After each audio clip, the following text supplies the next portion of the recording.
जळगावमध्ये मोठ्या दुर्घटनेने सर्वांना हादरवून सोडले आहे। शहरात एक 6 मजली इमारत पत्त्याच्या बंगल्यासारखी कोसळली। यामुळे परिसरात अगदी भयावह वातावरण निर्माण झाले होते।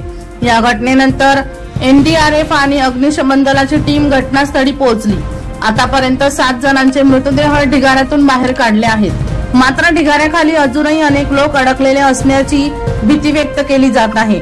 स्थानिक नागरिकांनी सांगितले की बिल्डिंग काही वर्ष जुनी होती, त्यानंतर त्यामध्ये 10 ते 15 कुटुंब राहत होते।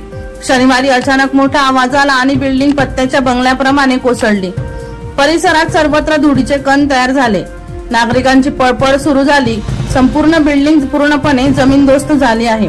घटनेची माहिती पोलिसांना दिली, त्यानंतर घटनास्थळी मदत आणि बचाव कार्य सुरू झाले। एनडीआरएफ आणि एसडीआरएफ ची टीम पोहोचली। घटनेनंतर रात्रभर बिल्डिंगचा ढिगारा काढण्याचे काम सुरू होते। ढिगाऱ्याखाली अजूनही खूप लोक अडकले असल्याची माहिती आहे। घटनेतील जखमींना जवळच्या रुग्णालयात दाखल करण्यात आले आहे। दीपक राठोड यांचा रिपोर्ट DR न्यूज जळगाव।